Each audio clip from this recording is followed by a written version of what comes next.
ओम शांति। 3 दिसंबर 2024 बाबा के महावाक्य।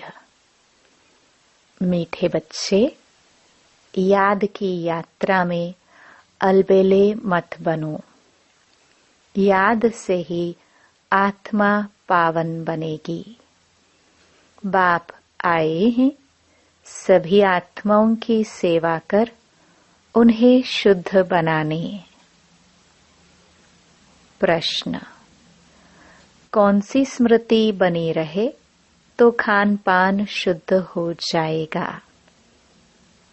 उत्तर: यदि स्मृति रहे कि हम बाबा के पास आए हैं सचखंड में जाने के लिए व मनुष्य से देवता बनने के लिए, तो खान पान शुद्ध हो जाएगा, क्योंकि देवताएं कभी अशुद्ध चीज नहीं खाते।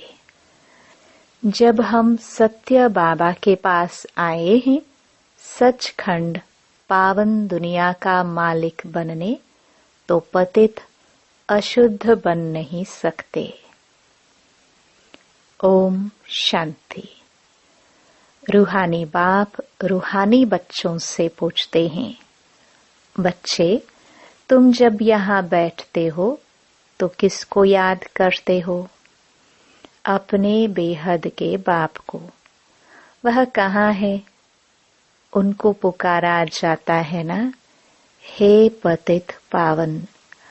आजकल सन्यासी भी कहते रहते हैं, पतित पावन सीताराम, अर्थात पतितों को पावन बनाने वाले राम आओ। यह तो बच्चे समझते हैं पावन दुनिया सतयुग को, पतित दुनिया कलयुग को कहा जाता है। अभी तुम कहाँ बैठे हो? कलयुग के अंत में। इसलिए पुकारते हैं, बाबा आकर हमको पावन बनाओ। हम कौन हैं? आत्मा। आत्मा को ही पवित्र बनना है। आत्मा पवित्र बनती है तो शरीर भी पवित्र मिलता है। आत्मा के पतित बनने से शरीर भी पतित मिलता है। यह शरीर तो मिट्टी का पुतला है, आत्मा तो अविनाशी है। आत्मा इन ऑर्गन्स द्वारा कहती है, पुकारती है, हम बहुत पतित बन गए हैं, हमको आकर पावन बनाओ। बाप पावन बनाते हैं। 5 विकारों रूपी रावण पतित बनाते हैं। बाप ने अभी स्मृति दिलाई है, हम पावन थे, फिर ऐसे 84 जन्म लेते लेते अभी अंतिम जन्म में है। यह जो मनुष्य सृष्टि रूपी झाड़ है, बाप कहते हैं, मैं इनका बीज रूप हूँ। मुझे बुलाते हैं, हे परमपिता परमात्मा, ओ गॉड फादर, लिबरेट मी। हर एक अपने लिए कहते हैं, मुझे छुड़ाओ भी और पंडा बनकर शांति धाम घर में ले चलो। सन्यासी आदि भी कहते हैं, स्थायी शांति कैसे मिले? अब शांति धाम तो है घर, जहाँ से आत्माएं पाठ बजाने आती हैं। वहाँ सिर्फ आत्माएं ही हैं, शरीर नहीं है। आत्माएं नंगी अर्थात शरीर बिगर रहती है। नंगे का अर्थ यह नहीं कि कपड़े पहनने बिगर रहना, नहीं, शरीर बिगर आत्माएं नंगी अशरीरी रहती हैं।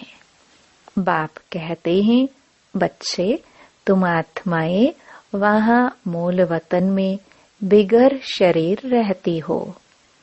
उसे निराकारी दुनिया कहा जाता है। बच्चों को सीढ़ी पर समझाया गया है, कैसे हम सीढ़ी नीचे उतरते आए हैं। पूरे 84 जन्म लगे हैं मैक्सिमम। फिर कोई एक जन्म भी लेते हैं। आत्माएं ऊपर से आती ही रहती हैं। अभी बाप कहते हैं, मैं आया हूँ पावन बनाने। शिव बाबा ब्रह्मा द्वारा तुम्हें पढ़ाते हैं। शिव बाबा है आत्माओं का बाप और ब्रह्मा को आदिदेव कहते हैं। इस दादा में बाप कैसे आते हैं, यह तुम बच्चे ही जानते हो। मुझे बुलाते भी हैं, हे पतित पावन आओ। आत्माओं ने इस शरीर द्वारा बुलाया है। मुख्य आत्मा है ना, यह है ही दुखधाम। यहाँ कलयुग में देखो, बैठे बैठे अचानक मृत्यु हो जाती है। वहाँ ऐसे कोई बीमार ही नहीं होते। नाम ही है स्वर्ग। कितना अच्छा नाम है, कहने से दिल खुश हो जाता है।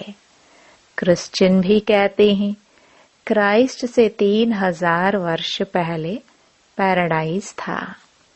यहाँ भारतवासियों को तो कुछ भी पता नहीं है, क्योंकि उन्होंने सुख बहुत देखा है, तो दुख भी बहुत देख रहे हैं। तमो प्रधान बने हैं। 84 जन्म भी इन्हों के हैं। आधा कल्प बाद फिर और धर्म वाले आते हैं। अभी तुम समझते हो, आधा कल्प देवी देवताए थे तो और कोई धर्म नहीं था। फिर त्रेता में जब राम हुआ तो भी इस्लामी बौद्धि नहीं थे। मनुष्य तो बिल्कुल घोर अंधियारे में है। कह देते दुनिया की आयु लाखों वर्ष है। इसलिए मनुष्य मूंझते हैं कि कलयुग अर्जुन छोटा बच्चा है। तुम अभी समझते हो कलयुग पूरा हो, अभी सतयुग आएगा। इसलिए तुम आए हो बाप से स्वर्ग का वर्षा लेने। तुम सब स्वर्गवासी थे। बाप आते ही हैं स्वर्ग स्थापन करने। तुम ही स्वर्ग में आते हो। बाकी सब शांति धाम घर चले जाते हैं। वह है स्वीट होम। आत्माएं वहाँ निवास करती हैं। फिर यहाँ आकर पाटधारी बनते हैं। शरीर बिगड़ तो आत्मा बोल भी न सके। वहाँ शरीर न होने कारण आत्माएं शांति में रहती हैं। फिर आधा कल्प है देवी देवताएं, सूर्यवंशी चंद्रवंशी। फिर द्वापर कलयुग में होते हैं मनुष्य। देवताओं का राज्य था, फिर अब वह कहाँ गए किसको पता नहीं। यह नॉलेज अभी तुमको बाप से मिलती है, और कोई मनुष्य में यह नॉलेज होती नहीं। बाप ही आकर मनुष्यों को यह नॉलेज देते हैं, जिससे ही मनुष्य से देवता बनते हैं। तुम यहाँ आए ही हो मनुष्य से देवता बनने के लिए। देवताओं का खान पान अशुद्ध नहीं होता। वे कभी बीड़ी आदि पीते नहीं। यहाँ के पतित मनुष्यों की बात मत पूछो, क्या क्या खाते हैं। अब बाप समझाते हैं, यह भारत पहले सचखंड था। जरूर सच्चे बाप ने स्थापन किया होगा। बाप को ही ट्रुथ कहा जाता है। बाप ही कहते हैं, मैं ही इस भारत को सचखंड बनाता हूँ। तुम सच्चे देवताए कैसे बन सकते हो, वह भी तुमको सिखलाता हूँ। कितने बच्चे यहाँ आते हैं, इसलिए यह मकान आदि बनवाने पड़ते हैं। अंत तक भी बनते रहेंगे, बहुत बनेंगे, मकान खरीद भी करते हैं। शिव बाबा ब्रह्मा द्वारा कार्य करते हैं। ब्रह्मा हो गया सांवरा, क्योंकि यह बहुत जन्मों के अंत का जन्म है ना। यह फिर गोरा बनेगा। कृष्ण का भी चित्र गोरा और सांवरा है ना। म्यूजियम में बड़े बड़े अच्छे चित्र हैं, जिस पर तुम किसको अच्छी रीति समझा सकते हो। यहाँ बाबा म्यूजियम नहीं बनवाते हैं। इनको कहा जाता है टावर ऑफ साइलेंस। तुम जानते हो, हम शांति धाम अपने घर जाते हैं। हम वहाँ के रहने वाले हैं। फिर यहाँ आकर शरीर ले पाठ बजाते हैं। बच्चों को पहले पहले यह निश्चय होना चाहिए कि यह कोई साधु संत नहीं पढ़ाते हैं। यह दादा तो सिंध का रहने वाला था, परंतु इसमें जो प्रवेश कर बोलते हैं वह है ज्ञान का सागर। उनको कोई जानते ही नहीं। कहते भी हैं गॉड फादर, परंतु कह देते उनका नाम रूप है ही नहीं। वह निराकार है, उनका कोई आकार नहीं है। फिर कह देते वह सर्वव्यापी है। अरे परमात्मा कहाँ है?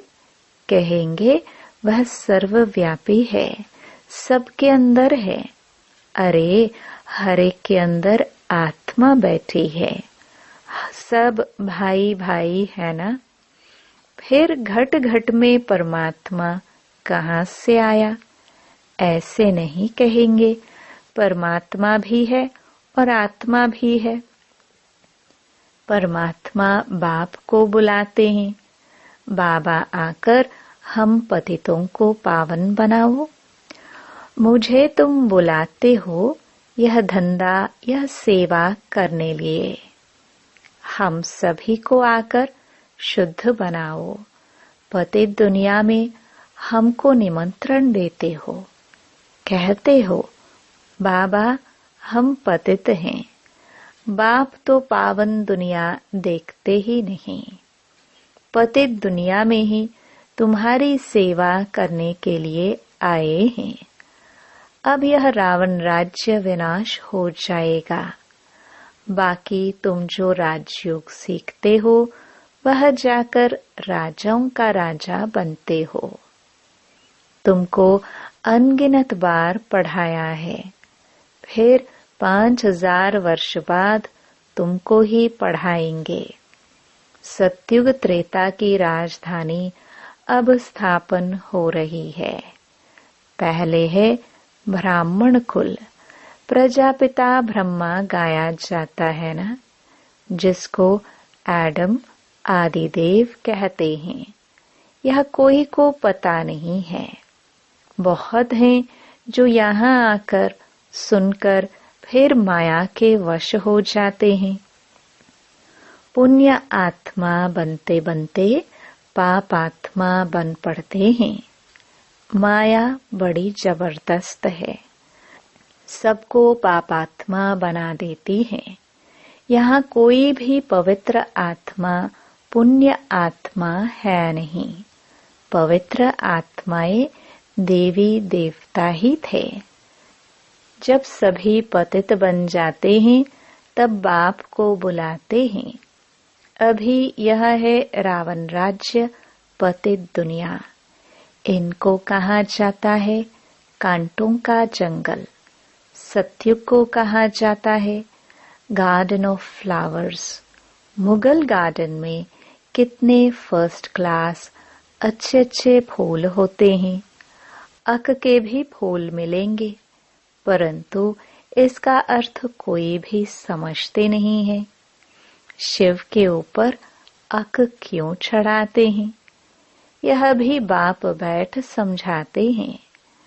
मैं जब पढ़ाता हूँ तो उनमें कोई फर्स्ट क्लास मोतिये, कोई रतन ज्योत, कोई फिर अक के भी हैं। नंबरवार तो है ना, तो इसको कहा ही जाता है दुख धाम, मृत्यु लोक। सतयुग है अमर लोक।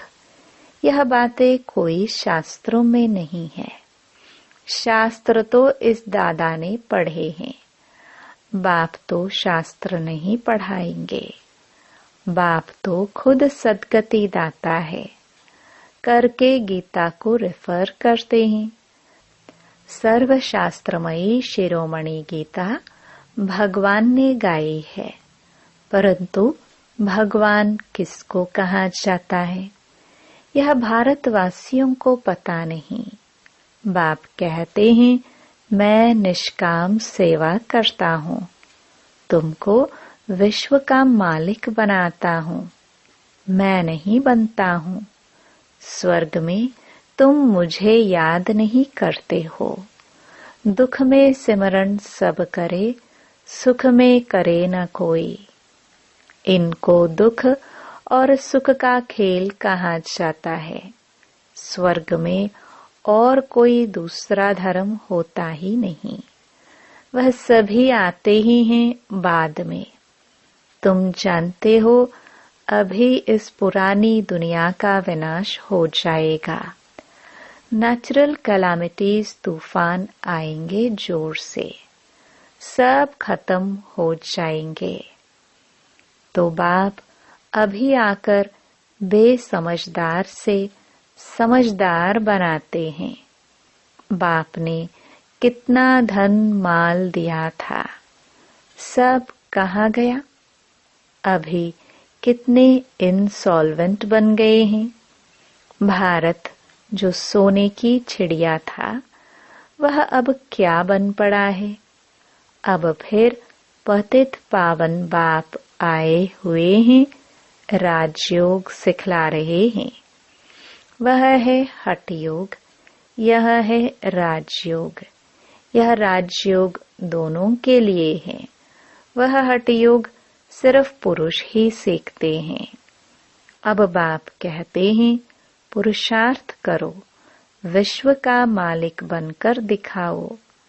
अब इस पुरानी दुनिया का विनाश तो होना ही है, बाकी थोड़ा समय है। यह लड़ाई अंतिम लड़ाई है। यह लड़ाई शुरू होगी तो रुक नहीं सकती। यह लड़ाई शुरू ही तब होगी जब तुम कर्मातीत अवस्था को पाएंगे और स्वर्ग में जाने के लायक बन जाएंगे।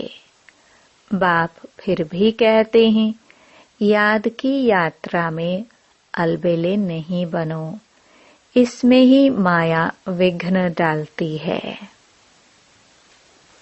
अच्छा, मीठे मीठे सिखिलदे बच्चों प्रति मात पिता बाप दादा का याद प्यार और गुड मॉर्निंग।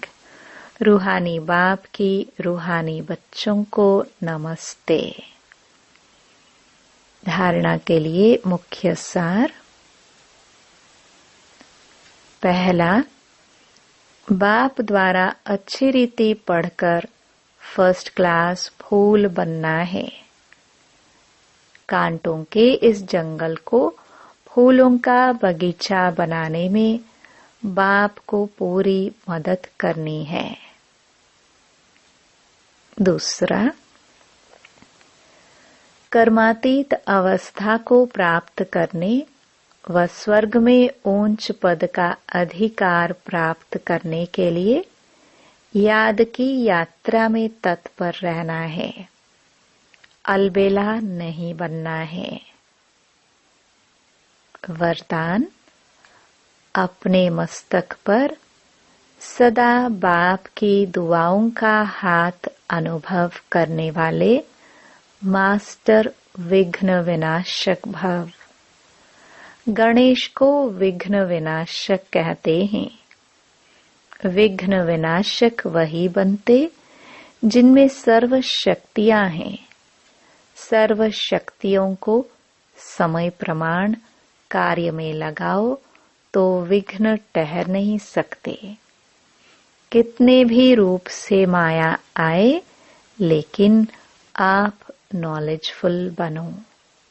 नॉलेजफुल आत्मा कभी माया से हार खा नहीं सकती।